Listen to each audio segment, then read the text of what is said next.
आप ज़रा तसव्वुर करें कि वो किसान जिसकी भैंसें 4-5 लाख की एक भैंस है और उसका रेवड़ पूरा खड़ा है और वो बेबसी के आलम में कि मैं इनको कहाँ लेकर जाऊं। अल्लाह अकबर। और जब वो बेचारा बिल्कुल बेबस हो जाता है तो अपने हाथों से रस्सियां खोल देता है कि चलो शायद कहीं जाकर बच जाए। हाँ, जिंदा तो रह जाए। हाँ, यानी मैं मरते नहीं देख सकता। हाँ, मेरे काम नहीं भी आते तो जिंदा उसकी तो रह। कैफियत क्या होगी? जिसकी जिंदगी भर की जमा पूंजी उसने खुद अपने हाथों से सैलाब की नजर कर दी, और वो घर जो 3-3 मंजिला भी पानी में डूबे हुए हैं, उनकी क्या कैफियत होगी? तो हम इंसान बेबस हैं, कमजोर हैं, इसको मान लेना चाहिए। बिल्कुल कि अल्लाह हम बेबस हैं, कमजोर। अल्लाहुम्मा इन्नी अस्अलुकल अफ़्व वल आफिया।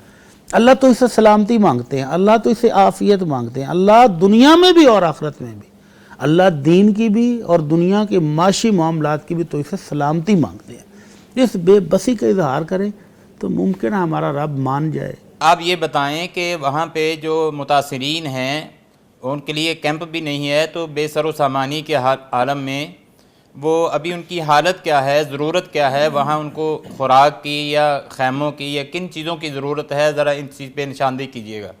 जी बिल्कुल, यहाँ पे जो बच्चे हैं, ऊपर से बारिश आ रही है, नीचे से पानी है, जो लोग बड़ी बड़ी ऊपर वाली जो चोटियां हैं वहाँ पे बैठे हुए हैं, वहाँ पे कोई कैंप नहीं है। लोगों को कैंप की भी जरूरत है और खाने की, मेडिकल की, यहाँ पे जरूरतें हमारे पास कुछ भी नहीं अभी तक पहुँचा जी इधर। ये ऐसा मौका था, तकलीफ़ आई, लोगों को देख के हमें और अल्लाह की तरफ रुजू करना, तालीमात इस्लामी पे अमल पैरा होना चाहिए था।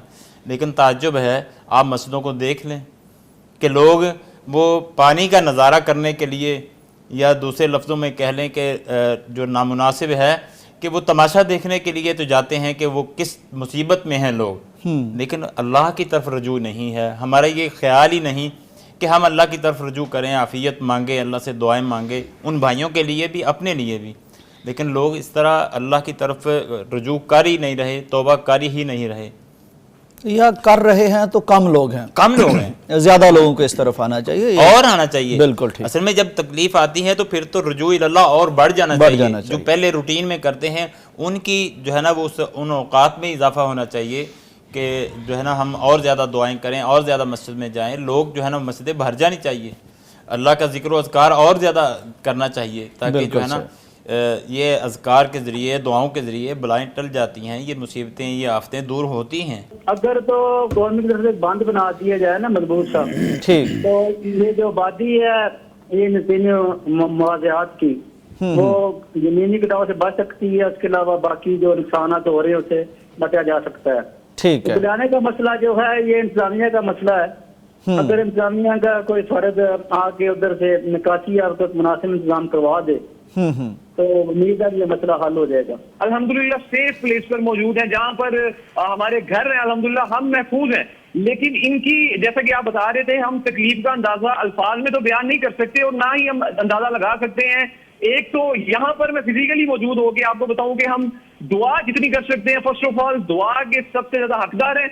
दूसरा, जितनी कोशिश हो सके आप इनके लिए मदद करें। रात को प्रोग्राम में भी हमारी तरफ से यही पैगाम था, पैगाम टेलीविजन का पैगाम था कि कोशिश करें, आप फिजिकली पहुंच सकते हैं, इंडिविजुअली पहुंच सकते हैं, नहीं तो बहुत सी तंजीमें हैं तो यहाँ पर काम कर रही हैं, रिलीफ का काम कर रही हैं, आप उनके साथ बढ़ चढ़ के मदद करें। अगर कोई ऐसे लोग मौजूद हैं, ताजिर हजरात हैं जो कि इनकी मदद को आ सकते हैं, वो जरूर मैदान में आए, क्योंकि इनको बहुत ज्यादा जरूरत है। ये हमारे भाई हैं, हमारी बहनें हैं, हमारी माएँ हैं, हमारे बुजुर्ग हैं, हमारे बच्चे हैं, तो इन सबको हमारी बहुत ज्यादा जरूरत है। और मैं पैगाम टेलीविजन के तवज्जुह से बस यही पैगाम देना चाहता हूं। बिल्कुल ठीक, बिल्कुल ठीक।